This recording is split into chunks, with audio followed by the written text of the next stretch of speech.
Friends ನಮಸ್ತೆ. ಈ ಒಂದು ವಿಡಿಯೋದಲ್ಲಿ ರಾಯಚೂರಲ್ಲಿ ಅಂಗನವಾಡಿ ವರ್ಕರ್ ಮತ್ತು ಹೆಲ್ಪರ್ನ ಕರೆದಿದ್ದಾರೆ. ಇಲ್ಲಿ ನೋಡ್ತಿರೋದು ನೀವು 2024 ಕರೆದಿದ್ದಾರೆ. ಇಲ್ಲಿ ನೋಡ್ತಿರ್ಬೋದು ನಿನ್ನೆ ಒಂದು ಈ ಪೋಸ್ಟ್ ದಿನ ಬಿಟ್ಟಂಥ ದಿನಾಂಕ ಅಂದರೆ ಈ ನೋಟಿಫಿಕೇಶನ್ ಬಂದಂಥ ದಿನಾಂಕ. ಇಲ್ಲಿ ನೀವು ನೋಡ್ತಿರ್ಬೋದು ರಾಯಚೂರಲ್ಲಿ ಅಂಗನವಾಡಿಯರ ಕಾರ್ಯಕರ್ತೆ ಮತ್ತು ಸಹಾಯಕಿಯರನ್ನ ಅರ್ಜಿಯನ್ನು ಕರೆದಿದ್ದಾರೆ. ಹೊಸದಾಗಿ 2024 ಇದೇ ವರ್ಷ ಅಂಗನವಾಡಿ ಕಾರ್ಯಕರ್ತರು ಅಂದರೆ ಟೀಚರು ಮತ್ತು ಸಹಾಯಕಿ ಇಬ್ಬರೂ ಕೂಡ ಅರ್ಜಿಯನ್ನು ಕರೆದಿದ್ದಾರೆ. ಅಂದರೆ ಯಾರು ನಿಮಗೆ ಅಂಗನವಾಡಿ ಜಾಬ್ ಬೇಕು ಅವರು ಅರ್ಜಿ ಹಾಕ್ಕೊಳ್ಬೋದು. ಬರೀ ಹೆಣ್ಣು ಮಕ್ಕಳು ಮಾತ್ರ ಇದಕ್ಕೆ ಹಾಕ್ಕೊಳಕ್ಕಾಗೋದು. ಮತ್ತು ನೀವು ನೋಡ್ತಿರ್ಬೋದು ಇಲ್ಲಿ 10/9/2024 ಇದು ಪೋಸ್ಟ್ ಡೇಟು ಅಂದರೆ ಪೋಸ್ಟ್ ಬಿಟ್ಟಂಥ ದಿನಾಂಕ, ನೋಟಿಫಿಕೇಶನ್ ಬಂದಂತಹ ದಿನಾಂಕ. ಇಲ್ಲಿ ಟೋಟಲ್ ವೇಕೆನ್ಸಿ ಅಂದರೆ ನಿಮಗೆ ಒಟ್ಟು ಹುದ್ದೆಗಳು 143 ಖಾಲಿ ಪೋಸ್ಟ್ಗಳಿವೆ. ಅದನ್ನು ನೀವು ನೋಡ್ತಿರೋದು ಇಲ್ಲಿ ರಾಯಚೂರು ಜಿಲ್ಲೆಯಲ್ಲಿ ಕರೆದಿದ್ದಾರೆ. ಇಲ್ಲಿ ನೀವು ನೋಡ್ತಿರ್ಬೋದು ಎಲ್ಲ ಒಂದು ಮಹಿಳೆಯರು ಕೂಡ ಅರ್ಜಿಯನ್ನು ಸಲ್ಲಿಸ್ಬೋದು. ಇಲ್ಲಿ ನಿಮಗೆ ಅರ್ಜಿಯ ದಿನಾಂಕವನ್ನು ನೋಡಿದ್ರೆ ನಿಮಗೆ ಪ್ರಾರಂಭದ ದಿನಾಂಕ 30/8/2024, ಲಾಸ್ಟ್ ದಿನಾಂಕ ಬಂದು ನಿಮಗೆ ಕೊನೆಯ ದಿನಾಂಕ ಬಂದು ಇದಕ್ಕೆ ಅರ್ಜಿಯನ್ನು ಸಲ್ಲಿಸೋ ಕೊನೆಯ ದಿನಾಂಕ ಬಂದು ನಿಮಗೆ 29/9/2024 ಅಂದರೆ ಇದೇ ತಿಂಗಳು 29ನೇ ತಾರೀಕು ಲಾಸ್ಟ್ ಡೇಟು. ಇನ್ನು ಅವರ ವಯಸ್ಸಿನ ಮಿತಿಯನ್ನು ನೋಡೋದ್ರೆ ಇಲ್ಲಿ 19 ವರ್ಷ ತುಂಬಬೇಕು ಮತ್ತು 35 ವರ್ಷ ಒಳಗಡೆ ಇರಬೇಕು. ಅಂದರೆ ಒಂದು ಮಹಿಳೆಗೆ 19 ವರ್ಷ ತುಂಬಿರಬೇಕು, 35 ವರ್ಷಗಳ ಒಳಗಿರಬೇಕು. ಇಲ್ಲಿ ನೋಡಿದ್ರೆ ಕೆಳಗಡೆ ಬಂದರೆ ಇನ್ನು ವೇಕೆನ್ಸಿ ಡೀಟೇಲ್ಸ್ ಅಂದರೆ ಕ್ವಾಲಿಫಿಕೇಷನ್ ಅಂದರೆ ವಿದ್ಯಾರ್ಹತೆ. ಅಂದರೆ ಈಗ ನೀವು ಯಾರು ಅರ್ಜಿ ಸಲ್ಲಿಸಬೇಕು ಅಂತಿದ್ದೀರಾ ಅಂಗನವಾಡಿ ಟೀಚರಿಗೆ ಅರ್ಜಿ ಸಲ್ಲಿಸಬೇಕಾದ್ರೆ ನಿಮಗೆ PUC ಅಥವಾ ಡಿಪ್ಲೊಮಾದಲ್ಲಿ ECCE ಕೋರ್ಸ್ ಆಗಿರಬೇಕಾಗುತ್ತೆ. ECCE ಅಂದರೆ ಏನಪ್ಪ ಅಂದರೆ ಇಯರ್ಲಿ ಚೈಲ್ಡ್ಹುಡ್ ಕೇರ್ ಎಜುಕೇಷನ್ ಅಂತ. ಇದು ಡಿಪ್ಲೊಮಾದಲ್ಲಿ 1 ಇಯರ್ ಕೋರ್ಸು, ಒಂದೇ ವರ್ಷ ಇರೋದು ಇದು ಕೋರ್ಸು. ಇದನ್ನು ಮಾಡಿಕೊಂಡ್ರೆ ನಿಮಗೆ ಅಂಗನವಾಡಿ ಟೀಚರ್ ಕೆಲಸನ ಮೊದಲು ನಿಮಗೆ ಕೊಡ್ತಾರೆ. ಮಿಕ್ಕಿದು ಉಳಿದವರಿಗೆ PUC ಮಾಡಿದರೆ PUC ಕೊಡ್ತಾರೆ. ಯಾರು ಡಿಪ್ಲೊಮಾ ECC ಕೋರ್ಸ್ ಮಾಡೋದು ಅವರು ಮೊದಲ ಆದ್ಯತೆ. ಈಗ ಯಾರು ಡಿಪ್ಲೊಮಾ ಕೋರ್ಸ್ ಕೂಡ ಮಾಡಿಲ್ಲ ಅದರಿಂದ PUCನೇ ತಗೊಳ್ತಾರೆ. ಅಂಗನವಾಡಿ ಕಾರ್ಯಕರ್ತರು PUCನ ಮಾಡಿರಬೇಕಾಗುತ್ತೆ.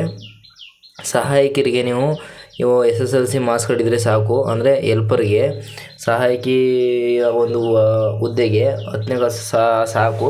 10ನೇ ಕ್ಲಾಸ್ ಮಾರ್ಕ್ಸ್ ಕಾರ್ಡ್ ಇದ್ದರೆ ನೀವು ಅಪ್ಲೈನ ಮಾಡ್ಬೋದು. ಇಲ್ಲಿ ಎಷ್ಟು ಪೋಸ್ಟ್ ಇದೆ ನೋಡೋದಾದರೆ ಅಂಗನವಾಡಿ ಟೀಚರಿಗೆ 38 ಪೋಸ್ಟು, ಅಂಗನವಾಡಿ ಹೆಲ್ಪರ್ಗೆ 105 ಪೋಸ್ಟ್ ಇವೆ. ಇದು ರಾಯಚೂರು ಜಿಲ್ಲೆಯಲ್ಲಿ. ನಿಮ್ಮ ಜಿಲ್ಲೆಯಲ್ಲೂ ಎಲ್ಲ ಜಿಲ್ಲೆಯಲ್ಲೂ ಕರೆದಿದ್ದಾರೆ. ಈಗ ಟೋಟಲು 28 ಜಿಲ್ಲೆಯಲ್ಲಿ ಕರೆದಿದ್ದಾರೆ. ಇನ್ನು 4-5 ಜಿಲ್ಲೆ ಕರೆದಿಲ್ಲ ಅಷ್ಟೇ.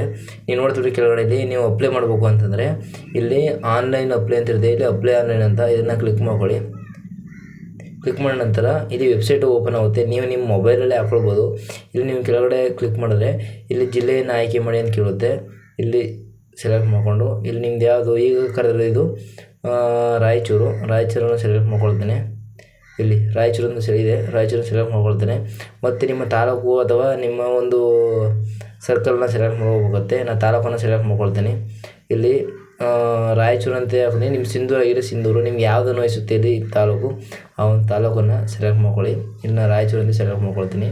ಈಗ ನೋಟಿಫಿಕೇಷನ್ ಸೂಚನೆ ಅಂತ ಕೆಳಗಡೆ 3ನೇದು ಕ್ಲಿಕ್ ಮಾಡ್ಕೊಳ್ತೀನಿ. 3ನೇ ಆಪ್ಷನ್ನು ಇಲ್ಲಿ ನೋಡ್ತಿರ್ಬೋದು ನೀವು 001 ಅಂದರೆ 001 AWW 2024-25 ಅಂತಿದೆ. ಮೊದಲನೇದು AWW ಅಂದರೆ ಅಂಗನವಾಡಿ ವರ್ಕರು, W ಅಂದರೆ ವರ್ಕರು. ಇನ್ನು ಕೆಳಗಡೆ 01 ನೋಡ್ತಿರ್ಬೋದು. ಕೆಳಗಡೆ 01 ಅಂತಿದೆ. AWH ಅಂದರೆ ಹೆಲ್ಪರು. ನಾನು ಟೀಚರ್ಗೋಸ್ಕರ ಹಾಕೊಳ್ತಿದ್ದೀನಿ. ಮೊದಲನೇ ಆಪ್ಷನ್ ಕ್ಲಿಕ್ ಮಾಡ್ಕೊಳ್ತೀನಿ. ಕ್ಲಿಕ್ ಮಾಡಿದ ನಂತರ ನಿಮಗೆ ಇಲ್ಲಿ ಹುದ್ದೆಯ ಆಯ್ಕೆ ಮಾಡಿ ಆಟೋಮೆಟಿಕ್ ತಗೊಂಡಿರುತ್ತೆ ಅಂಗನವಾಡಿ ವರ್ಕರ್ ಅಂತ. ಇನ್ನು ಕೆಳಗಡೆ ನಿಮ್ಮ ಜಾತಿಯನ್ನು ಸೆಲೆಕ್ಟ್ ಮಾಡಬಹುದು. ಪರಿಶಿಷ್ಟ ಪಂಗಡ ಅಂದರೆ ST ವರ್ಗದವರಾಗಿದ್ದರೆ ನೀವು ಕೆಳಗಡೆ 3ನೇ ಸೆಲೆಕ್ಟ್ ಮಾಡ್ಕೊಳ್ಳಿ. SC ವರ್ಗದವರಾಗಿದ್ದರೆ 2ನೇ ಆಪ್ಷನ್ ಕ್ಲಿಕ್ ಮಾಡ್ಕೊಳ್ಳಿ. ಬೇರೆ ಜಾತಿಯವರಾಗಿದ್ದರೆ ಅದರ್ಸ್ ಅಂತ ಕ್ಲಿಕ್ ಮಾಡ್ಕೊಳ್ಳಿ. ನಾನು ಅದರ್ಸ್ ಅಂತ ಕ್ಲಿಕ್ ಮಾಡ್ಕೊಳ್ತೀನಿ. ನೀವು ನಿಮ್ಮ ಜಾತಿಯನ್ನು ಇಲ್ಲಿ ನೋಡ್ತಿರ್ಬೋದು. ನೀವು SC/ST ಆಗಿದ್ದರೆ ಈಗ ST ಅಂತ ಕ್ಲಿಕ್ ಮಾಡ್ಕೊಳ್ತೀನಿ. ಇಲ್ಲಿ ನಿಮ್ಮ ಒಂದು ಕ್ಯಾಸ್ಟ್ ಇನ್ಕಮ್ ನಂಬರ್ನ ಹೋಗುತ್ತೆ. ಇಲ್ಲಿ ನೋಡ್ತಿರ್ಬೋದು ನೀವು ಕೆಳಗಡೆ RD ನಂಬರ್ ಕೇಳುತ್ತೆ. ನಿಮ್ಮ ಕ್ಯಾಸ್ಟಲ್ಲಿ RD00 ಅಂತ ಇರುತ್ತೆ. ಅದನ್ನು ಪೂರ್ತಿ ನೀವು ಇಲ್ಲಿ ಎಂಟರ್ ಮಾಡಿ. SC ಆಗಿದ್ರು ಕೂಡ ಅದೇ ಕೇಳುತ್ತೆ. ಇಲ್ಲಿ ಹಾಕಿ ನಾವು ಅದರ್ಸಿಂದ ಕ್ಲಿಕ್ ಮಾಡ್ಕೊಳ್ತೀನಿ. ನೆಕ್ಸ್ಟ್ ಇಲ್ಲಿ ಕೆಳಗಡೆ ಸಬ್ಮಿಟ್ ಅಂತ ಇರುತ್ತೆ. ಸಬ್ಮಿಟ್ ಅಂತ ಕ್ಲಿಕ್ ಮಾಡ್ಕೊಳ್ಳಿ. ಕ್ಲಿಕ್ ಮಾಡಿದ ನಂತರ ಮತ್ತು ನಿಮಗೆ ಇಲ್ಲಿ ಪೋಸ್ಟನ್ನು ಕೇಳುತ್ತೆ ರಾಯಚೂರು ರೂರಲ್ಲು ಅಂತ. ಇಲ್ಲಿ ನಿಮ್ಮ ಊರಿಗೆ ಯಾವ್ಯಾವ ಈಗ ಊರಿಗೆ ಎಷ್ಟೆಷ್ಟು ಪೋಸ್ಟ್ ಇದೆ ಅಂತ ಕೇಳುತ್ತೆ. ನೋಡ್ತಿರ್ಬೋದು ನಾನು ಅಂಗನವಾಡಿ ಟೀಚರ್ನ ಸೆಲೆಕ್ಟ್ ಮಾಡ್ಕೊಳ್ತೀನಿ. ಇಲ್ಲಿ ನೋಡ್ತಿರ್ಬೋದು ಕರವಕಲ, ಹತ್ಕೂರು, ಈ ರೀತಿ 1 ಬ್ಲಾಕ್ 2 ಅಂತಿರುತ್ತೆ. ನಿಮ್ಮ ಊರು ಯಾವುದೋ ಆ ಊರನ್ನ ಸೆಲೆಕ್ಟ್ ಮಾಡ್ಕೊಳ್ಳಿ. ವೇಕೆನ್ಸಿ ಅಂತ ಕ್ಲಿಕ್ ಮಾಡ್ಕೊಳ್ಳಿ. ಕ್ಲಿಕ್ ಮಾಡಿದ ನಂತರ ನಿಮಗೆ ಈ ರೀತಿ ಬ್ಲಾಕ್ ಬಟನ್ ಬರುತ್ತೆ. ನಿಮ್ಮ ಊರು, ನಿಮ್ಮ ವಾರ್ಡು ಎಲ್ಲ ಇರುತ್ತೆ. ಇಲ್ಲಿ ಕ್ಲಿಕ್ ಮಾಡಿದ ನಂತರ ನೀವು ಕೆಳಗಡೆ ಸ್ಕ್ರೋಲ್ ಅಪ್ ಮಾಡಿ. ಇಲ್ಲಿ ನಿಮ್ಮ ನೇಮನ್ನು ಕೇಳುತ್ತೆ. ನಿಮ್ಮ SSLC ಮಾರ್ಕ್ಸ್ಗಳು ಹೆಂಗಿರುತ್ತೆ ನೇಮು ಅಷ್ಟು ಮಾರ್ಕ್ಸ್ಗಳನ್ನು ಕೊಟ್ಕೊಳ್ಳಿ.